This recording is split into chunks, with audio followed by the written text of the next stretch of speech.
আলহামদুলিল্লাহ রাব্বিল আলামিন ওয়াসসালাতু ওয়াসসালামু আলা নবিয়িনা মুহাম্মদ ওয়া আলিহি ওয়া আসহাবিহি আজমাইন, আম্মা বাদ। সমস্ত প্রশংসা আল্লাহ সুবহানাহু ওয়া তাআলার জন্য। দরুদ এবং সালাম প্রিয় নবী মুহাম্মদ মুস্তাফা সাল্লাল্লাহু আলাইহি ওয়াসাল্লামের প্রতি। আল্লাহুম্মা সাল্লি আলাইহি আল্লাহুম্মা বারিক আলাইহি। প্রিয় ভাইরা, কোরবানি আর কয়েকদিন পরেই ইনশাআল্লাহ বিইذনিল্লাহ। ইতিমধ্যে কোরবানির প্রাক প্রস্তুতি শুরু হয়ে গেছে। আমরা অনেকেই কোরবানি করার জন্য যত প্রস্তুতি আছে সেগুলো ইতিমধ্যেই শুরু করে দিয়েছি। তো এই কোরবানিকে সামনে রেখে কয়েকটি কথা আরজ করার ইরাদা রাখি। ওমা তৌফিক ইল্লা বিল্লাহ। কোরবানি তো আলহামদুলিল্লাহ আমাদের দেশে বহু লোকেই করে, বরং ইসলামের অন্য কোনো আমল এত সংখ্যক লোকে, এত বেশি লোকে করে না, কোরবানি যত বেশি মানুষ করে। যত নামাজি আছে তার চাইতে বেশি কোরবানি দাতা পাওয়া যায়, ঠিক না? ঠিক। তো কোরবানি বিপুল সংখ্যক মানুষে করলে কি হবে, এই ইবাদতটিতে এত বেশি ত্রুটি, এত বেশি বিচ্যুতি, এত বেশি ভুলভ্রান্তি হয়, যার কারণে বেশিরভাগ লোকের কোরবানি সঠিক হয় না, বিশুদ্ধ হয় না। ফলে এই কোরবানি ইবাদত হওয়ার পরিবর্তে কোনো কোনো ক্ষেত্রে এটা বরং গুনাহের কারণ হয়। সেজন্য এই ভুলগুলো, বিচ্যুতিগুলো সম্পর্কে আমাদের কিছু ধারণা থাকা দরকার। এজন্য কিছু জ্ঞাতব্য বিষয়, কিছু প্রচলিত ভুল ত্রুটি কোরবানিকে কেন্দ্র করে, সেগুলো আমরা শুধুমাত্র আজকে পেশ করার চেষ্টা করব। আল্লাহ সুবহানাহু ওয়া তাআলা আমাদেরকে তৌফিক দান করুন। প্রিয় ভাইয়েরা, কোরবানি এটা ইব্রাহিম আলাইহিস সালাতু ওয়াস সালামের মস্ত বড় একটি সুন্নাহ। মুহাম্মদুর রাসূলুল্লাহ সাল্লাল্লাহু আলাইহি ওয়াসাল্লামেরও আদর্শ। তিনি কোরবানি নিজে করেছেন, নির্দেশ করেছেন। ওলামা একরাম অনেকেই কোরবানিকে ওয়াজিব বলেছেন, অনেকে সুন্নতে মুআক্কাদা বলেছেন। তো এই কোরবানি ইসলামী শরীয়তে অত্যন্ত গুরুত্বপূর্ণ একটি ইবাদত। অর্থনৈতিক ইবাদতের ভিতরে কোরবানি হজের এবং জাকাতের পরেই কোরবানির অবস্থান বলা যেতে পারে। এই কোরবানি এটা একাধারে অর্থনৈতিক ইবাদত, একাধারে এখানে ত্যাগের একটা বিশাল বড় শিক্ষা আছে। কোরবানির যে ভুল ত্রুটিগুলো, বিচ্যুতিগুলো আমাদের সাধারণত অহরহ হয়ে থাকে, সেই ভুল ত্রুটি, সেই বিচ্যুতিগুলোর ভিতরে সর্বপ্রথম এবং সবচেয়ে বড় এবং প্রধান ভুল হলো কোরবানির ক্ষেত্রে নিয়তের অশুদ্ধতা। বহু লোক আমরা কোরবানি করি, অথচ আমাদের কোরবানির আগে আমাদের নিয়তটাকে সাফ এবং পরিষ্কার করে নিতে পারি না। বিশেষ করে আমাদের দেশের কথা যদি আমরা বলি, আমাদের দেশের মানুষ যারা কোরবানি করেন আলহামদুলিল্লাহ, এদের ভেতরে বেশিরভাগ লোকের কোরবানি এর পিছনে সঠিক এবং শুদ্ধ নিয়ত কাজ করে না, বরং নিয়তের ভেজাল থেকে যায় বেশিরভাগ লোকের। যেমন বহু লোক আছেন, বরং আমি বলবো সমাজের বিরাট একটা অংশ আছে যারা কোরবানি করে সামাজিক মর্যাদার দিকে লক্ষ্য করে, লজ্জা থেকে বাঁচার জন্য।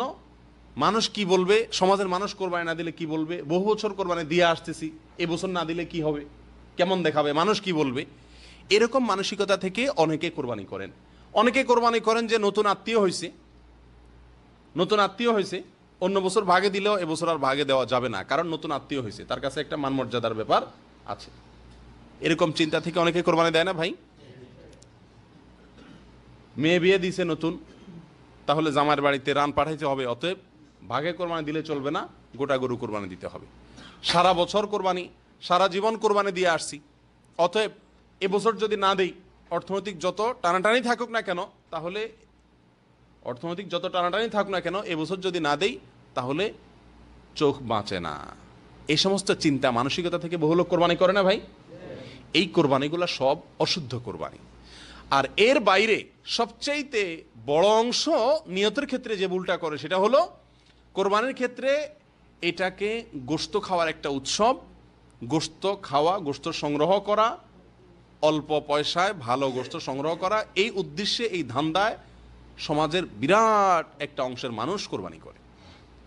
গোশতের উদ্দেশ্যে যদি কেউ কোরবানি করে, গোশত যদি তার মূল টার্গেট এবং আসল উদ্দেশ্য হয়, তাহলে এই কোরবানি সহি হবে? আল্লাহ সুবহানাহু ওয়া তাআলা কি বলেন? লা ইয়ানালাল্লাহু লুহুমুহা ওয়ালা দিমাউহা ওয়ালাকিন ইয়ানালুহু তাকওয়া মিনকুম। তোমাদের কোরবানির পশুর গোশত, রক্ত এর কিছুই আল্লাহর কাছে যায় না, বরং তোমাদের যে তাকওয়া, কোন মন মানসিকতা নিয়ে কোরবানি দিচ্ছ তুমি, তোমার মনের সেই তাকওয়াটুকু, এটা আল্লাহ সুবহানাহু ওয়া তাআলার কাছে পৌঁছায়। আল্লাহ সুবহানাহু ওয়া তাআলা আদম আলাইহিস সালামের দুই ছেলে হাবিল এবং কাবিল, তাদের বিষয়ে তারা আল্লাহ সুবহানাহু ওয়া তাআলার কাছে কোরবান পেশ করেছিল। কোরবান মানে হলো আল্লাহর কাছে নৈকট্য অর্জনের জন্য সাদাকা পেশ করেছিল। আল্লাহ সুবহানাহু ওয়া তাআলা কোরআনে কারিমে সেই প্রসঙ্গে বলতে গিয়ে বলেন, ইয তাকাররাবা কুরবানান ফাতুকুব্বিলা মিন আহাদিহিমা ওয়া লাম ইউতাকাব্বাল মিনাল আখার। দুই ভাইয়ে কোরবানি করেছিল, আদম আলাইহিস সালামের দুই ছেলে। একজনটা আল্লাহ সুবহানাহু ওয়া তাআলার পক্ষ থেকে কবুল হয়েছে, আরেকজনটা কবুল হয় নাই। কেন কবুল হয় নাই? আর একজনটা কবুল হয়েছে যে, সেটা কেন হয়েছে সে প্রসঙ্গে আল্লাহ সুবহানাহু ওয়া তাআলা বলেন, ইন্নামা ইয়াতাকাব্বালুল্লাহু মিনাল মুত্তাকিন। ইন্নামা ইয়াতাকাব্বালুল্লাহু মিনাল মুত্তাকিন। নিঃসন্দেহে আল্লাহ সুবহানাহু ওয়া তাআলা কেবল মুত্তাকিদের পক্ষ থেকেই গ্রহণ করেন। মুত্তাকিদেরটাই আল্লাহ তাআলা কি করেন? কবুল করেন। তাহলে বোঝা গেল কোরবানি সবাইটা আল্লাহর কাছে মাকবুল হয় না। সবার কোরবানি কি হয় না ভাই? আল্লাহর কাছে গ্রহণযোগ্য হয় না। আল্লাহর কাছে গ্রহণযোগ্য হয় কার কোরবানি? যার ভিতরে তাকওয়া আছে, যে তাকওয়ার তাড়নায় কোরবানি করেছে। যে কোরবানি করেছে কিসের তাড়নায়? তাকওয়ার তাড়নায়, গোশতের তাড়নায় না, সমাজের মানুষ কি বলবে সেই তাড়নায় না, হ্যাঁ, বিয়ের বাড়ির তাড়নায় না, মেয়ে বিয়ে দিছে নতুন করে সেই তাড়নায় না, সারা জীবন দিয়ে আসছে এবছর না দিলে মানুষ কি বলবে সেই তাড়নায় না, কোরবানি না দিলে ছেলে ফেলে কার মুখের দিকে চেয়ে থাকবে সেই তাড়নায় না, এই সমস্ত তাড়নায় না। বরং কোরবানি তিনি করেন কেন? আল্লাহকে সন্তুষ্ট করার জন্য। নবী সাল্লাল্লাহু আলাইহি সাল্লামের নির্দেশ, তার সুন্নাহ, সেটাকে ফলো করার জন্য কোরবানি করেন। এরকম ব্যক্তিদের কোরবানি শুধুমাত্র আল্লাহ সুবহানাহু ওয়া তাআলা গ্রহণ করেন। প্রিয় ভাইরা, অতএব কোরবানির ক্ষেত্রে এই যে নিয়তের অশুদ্ধতা, এই জিনিসটা আমাদের খুব বেশি খেয়াল রাখা উচিত। সহিহ মুসলিমের হাদিসে আসছে, নবী সাল্লাল্লাহু আলাইহি সাল্লাম বলেছেন, ইন্নাল্লাহা লা ইয়ানজুরু ইলা সুওয়ারিকুম ওয়া আমওয়ালিকুম। আল্লাহ সুবহানাহু ওয়া তাআলা তোমাদের মাল সম্পদ, কত টাকা দিয়ে তুমি গরু কোরবানি দিচ্ছ, কতগুলা দিছ, এটা আল্লাহ সুবহানাহু ওয়া তাআলা দেখেন না। তোমাদের গরুর আকৃতি, সাইজ কত বেশি, এটা আল্লাহ সুবহানাহু ওয়া তাআলা দেখবেন না। আল্লাহ সুবহানাহু ওয়া তাআলা কি দেখবেন? ওয়ালাকিন ইয়ানজুরু ইলা কুলুবিকুম ওয়া আমালিকুম। আল্লাহ দেখবেন তোমাদের অন্তরের অবস্থা কি, কোন মানসিকতা থেকে কোরবানি দিচ্ছ, কোন উদ্দেশ্যে কোরবানি দিচ্ছ, সেটা আল্লাহ সুবহানাহু ওয়া তাআলা দেখবেন। এই জন্য প্রিয় ভাইরা, কোরবানির ক্ষেত্রে আমরা বারবার বলি, আবারও বলি, সবচেয়ে বড় ভুল হলো আমাদের দেশে বেশিরভাগ লোকের কোরবানি এটা ইবাদত হিসাবে হয় না, এটা হয় শুধুমাত্র নিজস্ব মানমর্যাদা রক্ষা করার একটা তাগাদায়, অথবা গোশত সংগ্রহ করার একটা উৎসব হিসাবে, বাস। এর পিছনে নেক আমল, আল্লাহর কাছে আল্লাহ সন্তুষ্টির উদ্দেশ্যে করা, আল্লাহর কাছে আজর এবং সওয়াব পাওয়া, এই উদ্দেশ্যে করা, নবী সাল্লাল্লাহু আলাইহি সাল্লামের সুন্নাহর অনুসরণ করা, এই চিন্তা থেকে কোরবানি করা মানুষের সংখ্যা খুবই নগণ্য, খুবই কম। প্রিয় ভাইরা, এই জন্য আমাদের দেশে দেখবেন একটা প্রতিযোগিতা কোরবানির সময় শুরু হয়। কি প্রতিযোগিতা? কে কার চাইতে কত বড় গরু কিনবে, কে কার চাইতে কত দামি গরু কিনবে, কে কত বেশি দিবে। সামাজিকভাবে যার সাথে যার প্রতিদ্বন্দ্বিতা থাকে, যার সাথে যার প্রতিযোগিতা থাকে, সে তার সাথে কোরবানির সংখ্যা এবং কোরবানি গরুর সাইজ এগুলা নিয়ে প্রতিযোগিতায় নামে। এটাকে দেখতে মনে হয় যে ভালো কাজে প্রতিযোগিতা নামছে, আসলে ভালো কাজে প্রতিযোগিতা না। এটা হলো নিজের মাতবরি, সরদারি, নিজের শ্রেষ্ঠত্ব এগুলো জাহির করার জন্য, ঠিক না বেঠিক? বর্তমান এমপি সাহেব যদি 10টা গরু কোরবানি দেয়, তাহলে ভবিষ্যৎ এমপি ইলেকশন করবে যিনি, তিনি 12টা 15টা দেওয়ার চেষ্টা করে, ঠিক না বেঠিক? শুধু এমপি সাহেব, মন্ত্রী সাহেব না, আমাদের সমাজেও আমরা যখন বসবাস করি, প্রতিবেশী, পাড়া, মহল্লা, যার সাথে আমার একটু প্রতিযোগিতা আছে, সবসময় চেষ্টা করি তার উপরে ওঠার জন্য। এই যে উপরে ওঠার চেষ্টা, এটা আল্লাহকে সন্তুষ্ট করার জন্য যদি হতো তাহলে সেটা প্রশংসনীয় হতো। কিন্তু এই চেষ্টাটা হলো শুধুমাত্র সমাজে নিজের প্রভাব জাহির করার জন্য, ঠিক না বেঠিক? আল্লাহ সুবহানাহু ওয়া তাআলা আমাদেরকে সহি শুদ্ধভাবে কোরবানি করার তৌফিক দান করেন। প্রিয় ভাইরা, যদি উদ্দেশ্যের অসাধুতা থাকে, নিয়তের ভিতরে গড়বড়ি থাকে, গোশতই যদি ধান্দা থাকে, তাহলে কোরবানি কবুল হবে না। এই কোরবানির কোনো মূল্য আছে? কোনো মূল্য নেই। আল্লাহ সুবহানাহু ওয়া তাআলা আমাদের সকলকে সহি শুদ্ধভাবে কোরবানি করার তৌফিক দান করেন। প্রিয় ভাইরা, কোরবানির ক্ষেত্রে আরেকটা বড় ভুল হলো, যারা কোরবানি দেন, বিশেষ করে যারা গরু কোরবানি দেন, এদের বেশিরভাগ লোকই গরুর গোশত বানানোর জন্য ধামা, ছুরি এগুলোর ব্যবস্থা করে, কিন্তু গরু জবাইয়ের জন্য যে ছুরি ব্যবস্থা করা দরকার, একটা ধারালো ছুরির ব্যবস্থা করা দরকার, সেই ব্যবস্থাটুকু বেশিরভাগ লোক করে না। তাকায় থাকে এলাকার ইমাম সাহেব, মুয়াজ্জিন সাহেব বা মৌলভী সাহেব, উনি জবাই করে দিবে, অতএব ছুরি উনি নিয়ে আসবে। তো মৌলভী সাহেব যে জবাই করেন ওই বেচারার কাছে তো ছুরি 4-5টা থাকে না। ছুরি কয়টা থাকে? একটা থাকে। প্রথম প্রথম যে গরুগুলো জবাই করে উনি, সেগুলো মাশাআল্লাহ খুব ভালোভাবে জবাই হয়ে যায়। কিন্তু এরপরে 3, 4, 5 নম্বর সিরিয়ালে পরে যে গরুগুলো আসে সেগুলো কি হয়? সহজে জবাই হয় না, কারণ ছুরির ধার কমে যায়। ঠিক না বেঠিক? অতএব যিনি কোরবানি দিবেন তার দায়িত্ব হলো কোরবানির পশু জবাইয়ের জন্য ধারালো ছুরির ব্যবস্থা করা। মৌলভী সাহেব তার কোরবানি কত নম্বর সিরিয়ালে দিবেন বা কত নম্বর সিরিয়ালে তিনি পাবেন সেটা তিনি নিজেও জানেন না। অতএব তার নিজের দায়িত্বে এই কোরবানির পশু জবাই করার জন্য ধারালো ছুরির ব্যবস্থা করতে হবে। নবী করিম সাল্লাল্লাহু আলাইহি সাল্লাম স্পষ্টভাবে নির্দেশ করেছেন, সুনান আবু দাউদের হাদিসে আসছে, ইন্নাল্লাহা কাতাবা আল ইহসানা আলা কুল্লি শাই। আল্লাহ তাআলা প্রত্যেকটা বস্তুর প্রতি ইহসান, দয়া দেখানোর নির্দেশ আল্লাহ সুবহানাহু ওয়া তাআলা করেছেন, অবধারিত আমাদের জন্য আল্লাহ সুবহানাহু ওয়া তাআলা করেছেন। এমনকি পশু যখন আমি জবাই করব, নবী সাল্লাল্লাহু আলাইহি সাল্লাম বলেন যে তোমরা ছুরিকে ধার দিয়ে নিও, ওয়ালিউরিহ যাবিহাতাহু, এবং যেই পশুকে জবাই করবা তাকে একটু আরাম দিও, অর্থাৎ যত কম কষ্টে তার রুটা বের হতে পারে।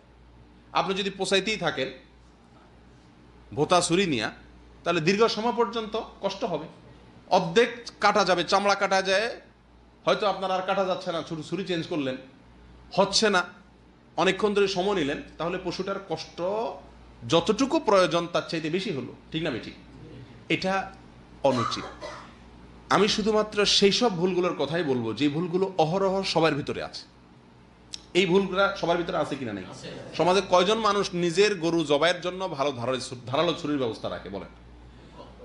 গোশত হাড্ডি বানানোর জন্য ব্যবস্থা আছে, কিন্তু জবাইয়ের জন্য মৌলভী সাহেবের দিকে তাকায় থাকে। আর মৌলভী সাহেবদের ছুরি বাস্তবতা হলো যে 2, 4টা 5টা জবাই করার পরে বেচারাদের আর হাতও আগায় না, শরীরও কাঁপে, আর ছুরির ধারও চলে যায়।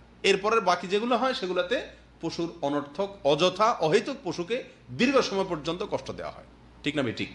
আর এটা শরীয়তের সম্পূর্ণ নিষেধ। এটা হলো একটা ভুল। আরেকটা বড় ভুল হয় কোরবানি করতে গিয়ে, সেটা হলো নিজের পশু নিজে জবাই না করা। নিজের পশু, নিজের কোরবানির পশু নিজের হাতে জবাই না করা, এটা আরেকটা ভুল। আমাদের দেশে কয়জন লোক কোরবানি করতে গিয়ে নিজের পশুটা নিজে জবাই করেন? খুব কম না? সবাই ওই হুজুর বা মৌলভী সাহেবের দিকে তাকায় থাকেন। ঠিক না বেঠিক? অথচ বুখারী মুসলিমের হাদিসে আসছে নবী করিম সাল্লাল্লাহু আলাইহি সাল্লাম তার কোরবানির পশু নিজের হাতে তিনি জবাই করেছেন। যাবাহাহুমা বিয়াদিহি। তিনি 2টি কোরবানি করেছেন, তার 2টাই তিনি নিজের হাতে কি করেছিলেন? জবাই করেছেন। এখান থেকে বোঝা যায় যে কোরবানির পশু নিজের হাতে জবাই করা বেশি উত্তম। তাছাড়া কোরবানি আপনি যখন করবেন তখন কোরবানির এই পশুটাকে হয় আগে থেকে আপনি লালন পালন করছেন, অথবা এই পশুটা কিছুদিন আপনার কাছে ছিল, কেনার পরে এক ধরনের মায়া কিছুটা হলেও সৃষ্টি হয় কি হয় না?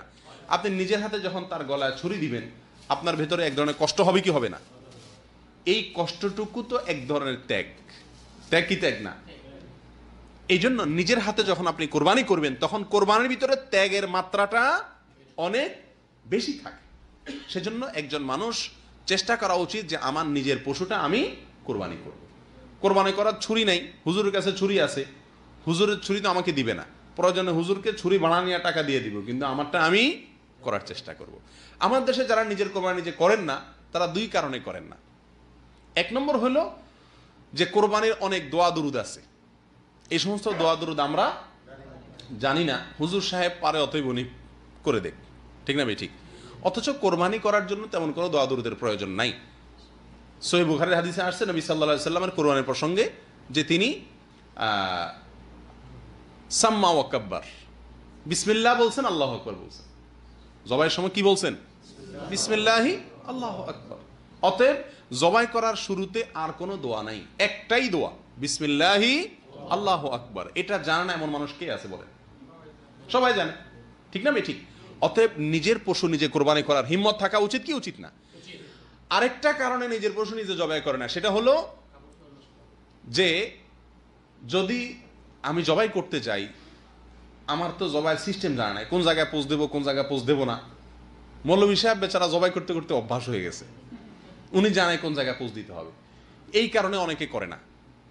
এই যে একটা হেজিটেশন আমাদের ভিতরে থাকে, এটা থাকা উচিত না। কারণ আপনি কোন জায়গায় জবাই করবেন মৌলভী সাহেবের জিজ্ঞেস করলেই তো বলে দিবে, কসাইদেরকে জিজ্ঞেস করলেই তো বলে দিবে। এটা তো খুব কঠিন কিছু না, সামান্য একটু জায়গা, 1 বিঘত জায়গা গলাটুকু, এর ভিতরে মাঝখান বরাবর প্রায় জবাই করতে হয়। আপনি আশপাশে যারা অভিজ্ঞ তাদের যে কাউকে জিজ্ঞেস করলে হয়ে যায়।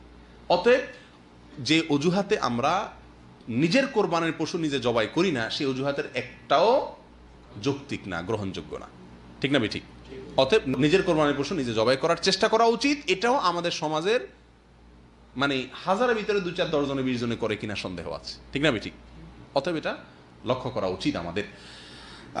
আরেকটা বড় ভুল হয় আমাদের, সেটা হলো কোরবানির পশু জবাই করার আগে আমরা মনে করি যে ভাগে কোরবানি দিলে, যে কয় ভাগে কোরবানি দিচ্ছে, যে কয়জনে কোরবানি দিচ্ছে তাদের সবার নামের লিস্ট লিখে যিনি জবাই করেন তিনি পড়ে ওই নামগুলা তারপরে জবাই করতে হয়। ঠিক না ঠিক? এই জন্য আমরাও লিস্ট আগে ভাগে লিখে রাখি এবং ওই মৌলভী সাহেবের হাতে ধরাই দিই। মৌলভী সাহেব একটা একটা করে মন্ত্রের মতো করে নামগুলা পড়ে, এরপরে বিসমিল্লাহ আল্লাহু আকবার কইলা জবাই করে। আর যে নাম না পড়ে জবাই করছে মৌলভী সাহেব, তো মৌলভীর টাকা কেউ দিবে না, কারণ ভক্তিই হবে না। ঠিক না ঠিক? অথচ এই কাজটার কোনো ভিত্তি নেই, কোনো ভিত্তি নেই। শরীয়তে জবাইয়ের আগে যে কয়জনে কোরবানি দিচ্ছেন ভাগে দেন আর একাই দেন, যারা কোরবানি দিচ্ছেন তাদের নাম মুখে নেওয়া, উল্লেখ করার কোনো নির্দেশনা ইসলামী শরীয়তে নাই। এটা কোত্থেকে আসছে আল্লাহ ভালো জানে, এটা একটা ভুল ধারণা। তবে হ্যাঁ, নবী করিম সাল্লাল্লাহু আলাইহি সাল্লাম জবাই করার পরে আল্লাহর কাছে দোয়া করছেন, আল্লাহুম্মা তাকাব্বালহু মিন্নি, আল্লাহ এই পশুটা আমি আমার পক্ষ থেকে কোরবানি করলাম, আমার পক্ষ থেকে তুমি কবুল করো। অতএব যদি কয়েকজন মিলে দেয় তাহলে এবার বলা যেতে পারে আল্লাহ এটা আমাদের সবার পক্ষ থেকে তুমি কবুল করে নাও, যথেষ্ট। আর এখানে যদি নাম উল্লেখ করতে চান, বলেন আল্লাহ আমি আব্দুর রহিম, আব্দুর রহমান, আব্দুল্লাহ, আব্দুল সবুর, আমরা কয়েকজন মিলে কোরবানি করছি, আল্লাহ আমাদের সবগুলো আপনি কবুল করেন, বাস। এটা জবাই করার শেষে আপনার নিজের ভাষা বলতে পারেন, মুস্তাহাব, বলাও কোনো জরুরি না। কথা বুঝে আসছে ভাই? তাহলে এই নাম জপা জবাই করার আগে, এটা হলো কোরবানি কেন্দ্রিক আরেকটি বড় ভুল, যেটা প্রচলিত এবং বলতে গেলে সমস্ত পশু কোরবানি, বিশেষ করে ভাগে যে পশুগুলো কোরবানি দেওয়া হয় তার সবগুলোর আগেই এই নাম জপার, নামের লিস্টটি ধরে পড়ার একটা রোগ আছে না নেই? এটা ভুল। এখান থেকে আমাদেরকে বেরিয়ে আসতে হবে, এটা বাদ দিতে হবে, তাহলেই সহি সুন্নাহ মতো আমার কোরবানি ইনশাআল্লাহ হবে। আরেকটা ভুল হলো ভাই, কোরবানির পশু জবাই করার পরে রুহ যাওয়ার আগেই ওইটার রগ কাটাকাটি শুরু করা। এটা হয় কি হয় না? বিশেষ করে কসাইরা যারা গরুটা বানাবে, চামড়া ছিলবে, তারা ছোট ছোট চাকু নিয়ে, এখনো রুহ বের হয় নাই, এখনো সব রক্ত বের হয়ে সারে নাই, নিস্তেজ হয় নাই, তার আগেই পায়ের রগগুলা কাটা শুরু করে, অনেকে চামড়াও ছেলা শুরু করে দেয়। ঠিক না ভাই ঠিক? এটা চরম বড় অন্যায়, অনেক বড় মাপের জঘন্য অপরাধ।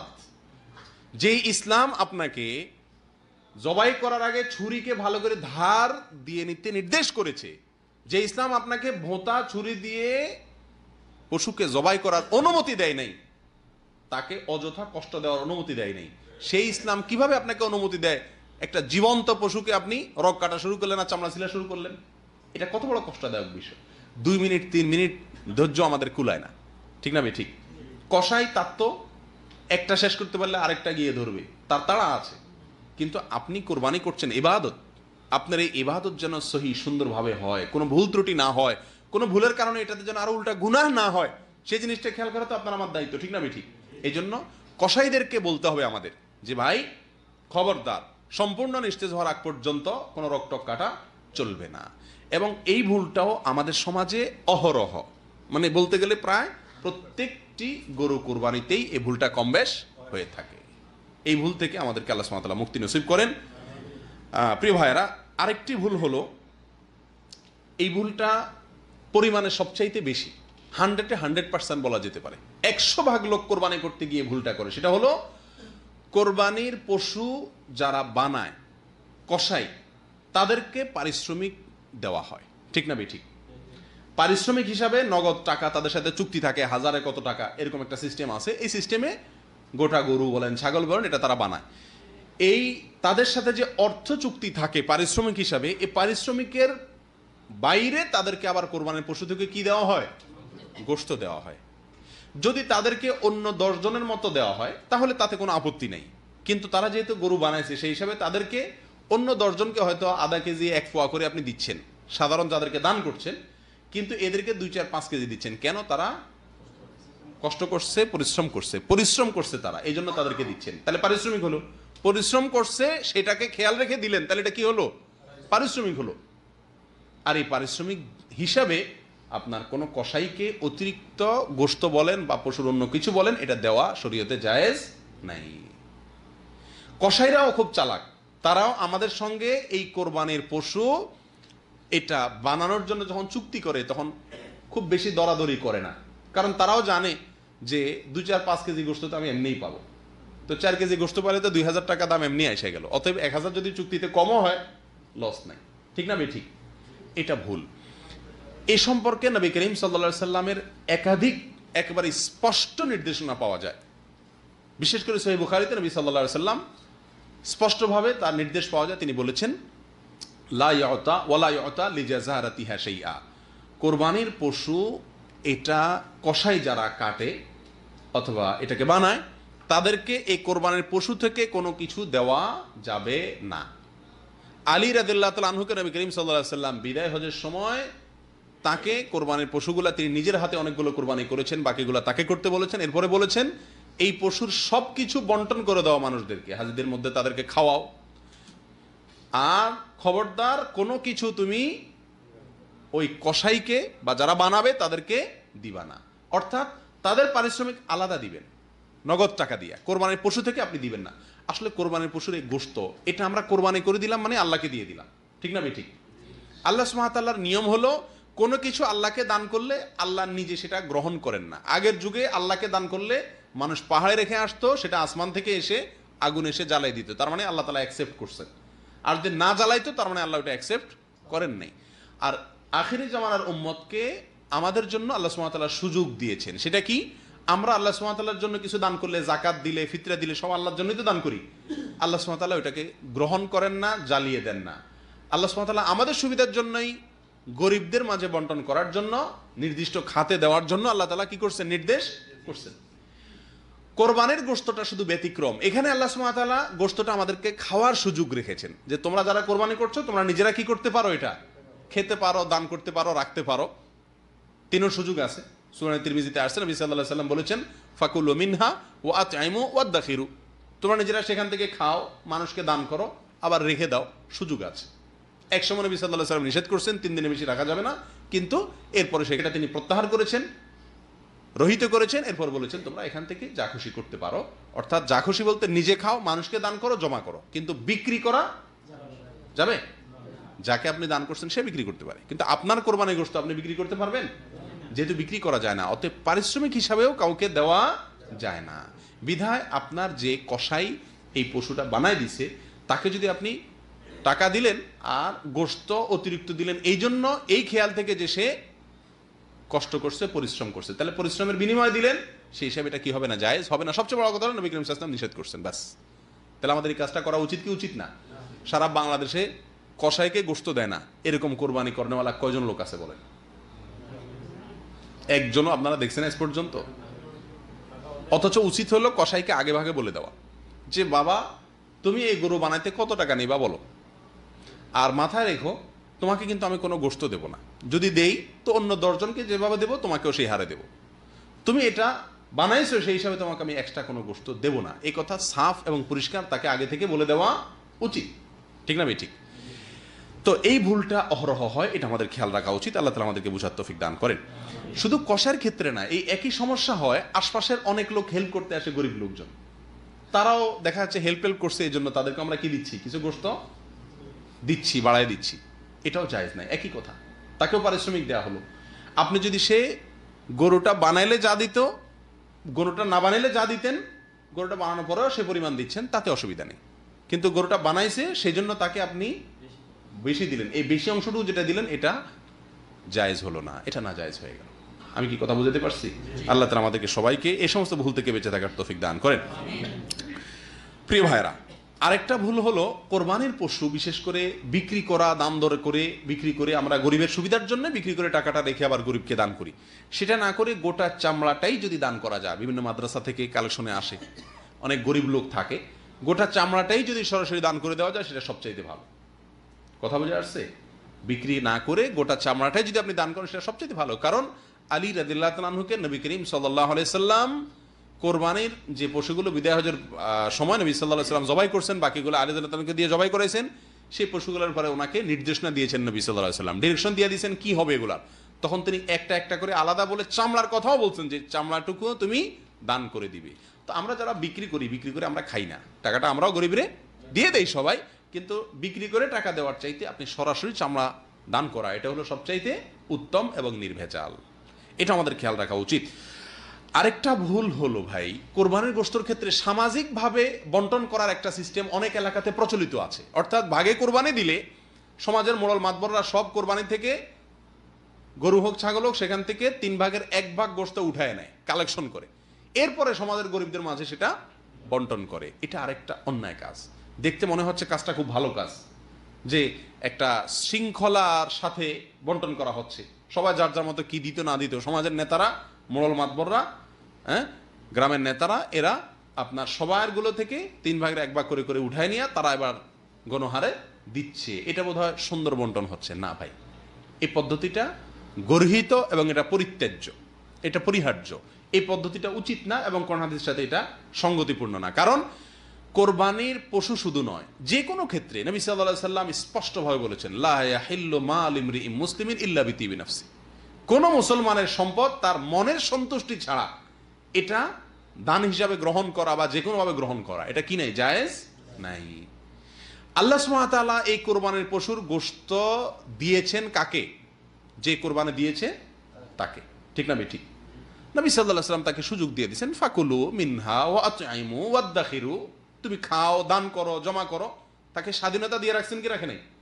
কিন্তু আপনি সামাজিকভাবে যখন 3 ভাগের 1 ভাগ রেখে দিচ্ছেন, বহু লোক এমন থাকতে পারে যে বেচারা 1 ভাগ কোরবানি বা 2 ভাগ কোরবানি দিছে, তার নিজস্ব আত্মীয় স্বজন আছে, তাদেরকে হয়তো একটু বেশি করে দিত, কিন্তু আপনি তো নিয়ে আপনার মতো করে বন্টন করবেন। সে কিছু বলতেও পারে না, কারণ সামাজিক সিস্টেম হয়ে গেছে, ঠিক না বেঠিক? তাহলে তার মনের অসন্তুষ্টি সত্ত্বেও তাকে দিতে হচ্ছে, হচ্ছে কি হচ্ছে না? এবং এর পরিমাণ বরং সবচাইতে বেশি। বেশিরভাগ লোকই তার নিজের মতো করে স্বাধীনভাবে তিনি দিতে চান। আপনি যখন নিয়ে আপনার মতো করে বন্টন করেন, তখন তার সে স্বাধীনতা ক্ষুণ্ণ হয়, তার পছন্দ মতো সে দিতে পারে না। এই জন্য এটা অন্যায় এবং এটা গর্হিত কাজ। কেউ যদি 1 ফোঁটাও না দেয়, শরীয়ত তার জন্য কোনো কোনো বাধ্যবাধকতা আছে? কেউ যদি পুরাটুকু সে রেখে খায়, শরীয়ত তাকে এটা বলবে না যে তোমার কোরবানি হয় নাই। তার যদি নিয়ত সাফ থাকে আর সে পুরাটুকু রেখে খায়, খেতে পারে। যদিও পুরাটুকু এবং যত বেশি সম্ভব দান করা উচিত। 3 ভাগের 1 ভাগ বলে কথা না, যত বেশি দান করা যায় ততই ভালো। কিন্তু এর মানে তো এই না যে সামাজিকভাবে সিস্টেম করে তার কাছ থেকে চাঁদা আদায়ের মতো করে 1 ভাগ আগে ভাগে আপনি আদায় করে নিয়ে যাবেন। এটা অবিচার, এটা জুলুম, এটা জবরদস্তিমূলক দান আদায় করা। এটাকে শরীয়ত কোনোভাবে কি করে না, অনুমোদন দেয় না। বিধায় এটাও আমাদের পরিহার করা উচিত। বড় দাগের ভুলের ভিতর একটা হলো, কোরবানির ঈদের আগে 10টা দিন ইবাদতের বিশাল বড় সিজন। জিলহজের চাঁদ উঠলে 1 তারিখ থেকে নিয়ে 10 তারিখ পর্যন্ত, ঈদের আগ পর্যন্ত এই 10টা দিন অনেকগুলো আমলের, অনেকগুলো ইবাদতের একটা বিশাল বড় সিজন এবং মৌসুম। নবী করিম সাল্লাল্লাহু আলাইহি সাল্লাম এই 10 দিন আমাদেরকে অনেকগুলো কাজের জন্য কি করছেন, নির্দেশ করে গেছেন। অনেকগুলো কাজের পরামর্শ তিনি দিয়ে গেছেন, নির্দেশনা দিয়ে গেছেন। আমরা কোরবানিকে কেন্দ্র করে কোরবানির ঈদের আগে আমাদের একমাত্র ব্যস্ততা থাকে কোরবানির প্রস্তুতি। কোরবানির ঈদের 10 দিন 15 দিন আগ পর্যন্ত গরু কেনা, ভাগিদার ঠিক করা, কষাই ঠিক করা, বাস এই সমস্ত আয়োজন নিয়ে আমরা কি থাকি, ব্যস্ত থাকি। অথচ কোরবানি ছাড়াও এই সিজনের, এই কোরবানির ঈদের মৌসুমের এই সিজনের আরো 9টি ইবাদত আছে। আরো কয়টি ইবাদত আছে? 9টি আমল কোরআন এবং সুন্নাহ দ্বারা প্রমাণিত আমল আছে। সে আমলগুলোর বেশিরভাগ আমলের পরে আমরা বেমালুম ভুলে বসে থাকি, অথচ শুধুমাত্র কোরবানি নিয়ে কি থাকি, ব্যস্ত থাকি। আসলে এই কোরবানি নিয়ে ব্যস্ত থাকার কারণ হলো যে এটা সুবিধাজনক আমল, এটা মিষ্টি আমল। কোরবানি করলে গোশত খাওয়া যায়, সারা 6 মাসে 4 মাসের গোশত একসাথে উঠে চলে আসে, ফ্রেশ গোশত খাওয়া যায়, সুবিধা আছে। আর সেজন্যই এই আমলটার পিছনেই সবচাইতে আমরা বেশি হুমড়ি খেয়ে পড়ি। এই আমলের চাইতে বেশি গুরুত্বপূর্ণ আমল হজ।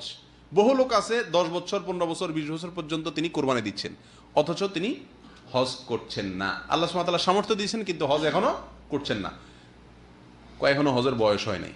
কোরবানির জন্য এটা বলে না যে বয়স হয় নাই, বলে একজন যুবক মানুষ, ইয়াং মানুষ, নতুন চাকরি করে, ব্যবসা বাণিজ্য আছে, কোরবানি করে, আছে না?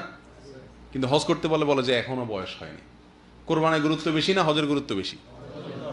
হজের গুরুত্ব বেশি।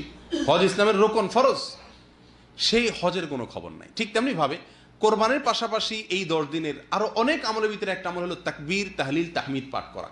নবী সাল্লাল্লাহু আলাইহি ওয়াসাল্লাম বলেছেন, ফাআকসিরু ফীহিন্না মিনাত তাকবীরি ওয়াত তাহলিলি ওয়াত তাহমিদি। জিলহজের প্রথম দশক আসলে তোমরা বেশি বেশি আল্লাহু আকবার, আল্লাহু আকবার, লা ইলাহা ইল্লাল্লাহু, আল্লাহু আকবার, আল্লাহু আকবার, ওয়ালিল্লাহিল হামদ, এভাবে এবং আরো বিভিন্ন ফরম্যাটে সাহাবা একরাম থেকে বর্ণিত আছে। যেভাবে হোক আল্লাহর বড়ত্ব বর্ণনা করা, প্রশংসা বর্ণনা করা, একত্ববাদে বর্ণনা করা, এটা বেশি বেশি এই দিনগুলোতে করতে বলা হয়েছে। সাহাবী আবু হুরায়রা এবং আব্দুল্লাহ ইবনে ওমর রাদিয়াল্লাহু তাআলা আনহুমা তারা বাজারে চলে যেতেন এই দশকে। কেন? জোরে জোরে তাকবীর বলবেন যাতে শুনে অন্যরা পড়তে পারে। কত উৎসাহ তাদের ভিতরে এই আমল করার ব্যাপারে। কোরবানি করেন কিন্তু সারা এই 10 দিনের ভিতরে 10-12 তাকবীর পড়েন নাই, এরকম লোকের সংখ্যাই আমাদের সমাজে সবচাইতে বেশি। আপনি কোরবানির গুরুত্ব বুঝলেন, তাকবীরের গুরুত্ব বুঝলেন না। সাহাবীদের ভিতরে এত বেশি পরিমাণে কোরবানি করার সামর্থ্য ছিল না, এত বেশি পরিমাণ কোরবানি ছিল না, কিন্তু তাকবীরের আমলটা সবাই কম বেশি করার চেষ্টা করতেন। কোরবানি যত বেশি আমাদের দেশে দৃশ্যমান দেখা যায়, তাকবীরের আমলটা দৃশ্যমান দেখা যায়। বাজারে কোনো তাকবীরের আওয়াজ শোনা যায়? ঘরে, বাড়িতে, আশপাশে কোথাও না। সৌদি আরবে আপনারা দেখবেন যে সৌদিয়ানরা বেশিরভাগ লোকেরাই ছাগল দিয়ে কোরবানি দেয়, দুম্বা দিয়ে কোরবানি দেয়, একটা বা দুইটা দেয় বড় জোর। অনেকে আছে বিভিন্ন সংস্থায় দিয়ে দেয়, সেখান থেকে অর্ধেক গোশত আনে, অনেক সময় আনেও না। এ হলো তাদের কোরবানির চিত্র। ওট, গরু এরা ইচ্ছা করলে দিতে পারে কি পারে না? টাকার তো অভাব নাই। কিন্তু আমাদের দেশে মাশাআল্লাহ একটু সামান্য কিছু টাকার মালিক হলে গোটা গরু কোরবানি দেয়। ঠিক না বেঠিক?